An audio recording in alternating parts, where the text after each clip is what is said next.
He loved being Mike Wallace. That's what CBS News chairman and 60 Minutes executive producer Jeff Fager said today. He loved the fact that if he showed up for an interview, it made people nervous. Mike Wallace died last night at a care facility in Connecticut at the age of 93. His fellow 60 Minutes correspondent Morley Safer tonight looks back. He was doing what? With you. Why? Why? Why? Really? When you boil it down to low gravy, You demanded special treatment. you needed money. It's almost an embarrassment, sir, to hear this from you. What? What do they want you to do? Why are you so reluctant? Why are you For half a century, he took on corrupt politicians, scam artists, and bureaucratic bumblers. Come on out. You don't want to talk to me? His visits preceded by the four dreaded words, "Mike Wallace is here." I don't understand. They must be ashamed of something. How are you, sir? What is this? This is 60 Minutes. Wow. I mean, you're a crook. Doggone, I wish they didn't say that, though. Father, I want to read you some things. Mike took to heart the old reporter's pledge to comfort the afflicted and afflict the comfortable. You're contemptible.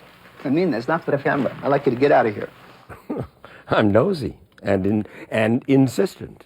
So insistent, there were very few 20th century icons who did not submit to a Mike Wallace interview. He lectured Vladimir Putin, the president of Russia, on corruption. To get anything done. Money. He lectured Yasser Arafat on violence. Mr. Chairman, there are Palestinians who would like to kill you. He asked the Ayatollah Khomeini if he was crazy. And he calls you, Imam, forgive me, his words, not mine, a lunatic. He traveled with Martin Luther King. A large segment of white society is more concerned about tranquility and the status quo than about justice and humanity. He remains my hero. so what? He grappled with Louis Farrakhan. I think you should keep quiet. Remain strong because And he interviewed Malcolm X shortly before his assassination. I probably am a dead man already. I came here with a belief. He was no stranger to the White House, interviewing his friends, the Reagans. Why hasn't this job weighed as heavily on you as it has on some other occupants of this Oval Office? Well, Mike, I don't know what the answer to that would be. Well, maybe none of them had a Nancy. There he was with John Kennedy, with Lyndon Johnson, So you think that next time around, with Jimmy Carter, even with Eleanor Roosevelt. A good many people hated your husband. They even hated you. Oh, yes, a great many do still. Make a noise. Plus all those remarkable characters. come on, Mike. Leonard Bernstein, Johnny Carson, Luciano Pavarotti, Janis Joplin, Tina Turner, Salvador Dali, Barbra Streisand. You would love to control this piece. Absolutely. Are you kidding? What are you trying to prove? Nothing. His Take No Prisoner style became so famous, he even spoofed it with comedian Jack Benny. I'm not going! I don't have to answer anything! I don't! It's hard to believe, but when Mike was born in 1918, there wasn't even a radio in most American homes, much less TV. I was a pretty good kid. You know, I was an overachiever. I worked very hard, played a hell of a fiddle. Grades will be out next week. Oh. At the University of Michigan, where his parents hoped he'd become a doctor or lawyer, he got hooked instead on radio. And by 1941, Mike was the announcer on The Green Hornet. Ride with Britt Reed as he races toward another thrilling adventure.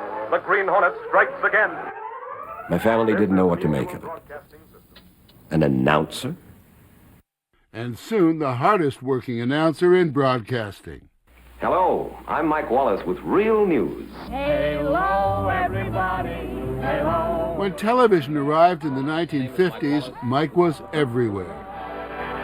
Variety shows, game shows, dramas, Got it made. commercials.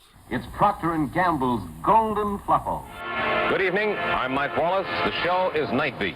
But it was an interview show called Night Beat, first broadcast in 1956, that Mike remembers fit him like custom-made brass knuckles. What do you know about that? Who in the United States is qualified? What kind of people are your friends? We decided, let's ask the irreverent, the abrasive, the who gives a damn question.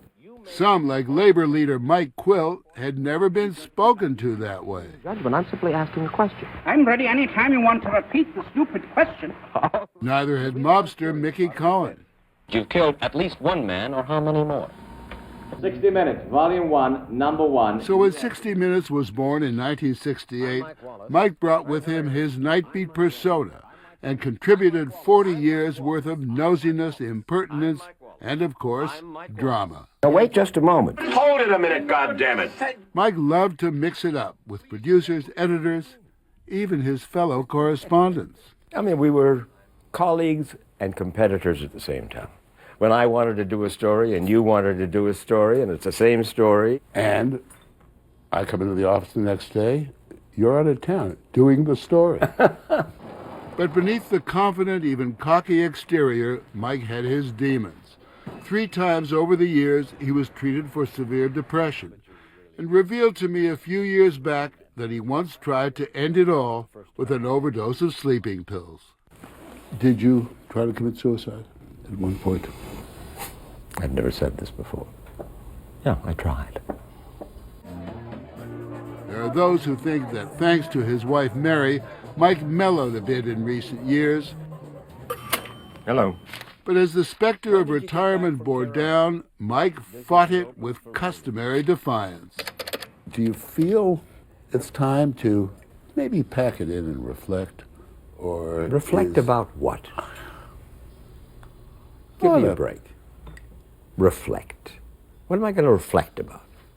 It was 65 years from Mike's first appearance on camera, a World War II film for the Navy. This ain't no scuttlebutt, sailor, so what you waiting for?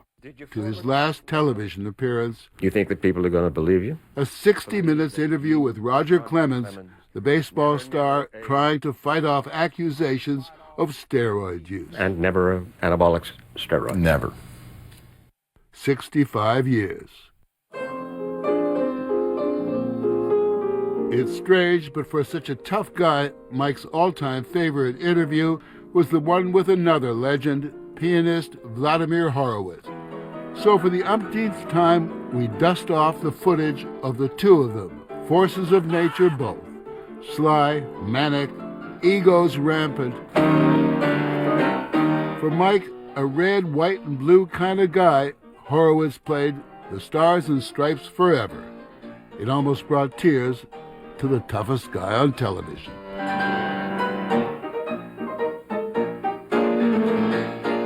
Astonishing what you learn and feel and see along the way. That's why a reporter's job, as you know, is such a joy.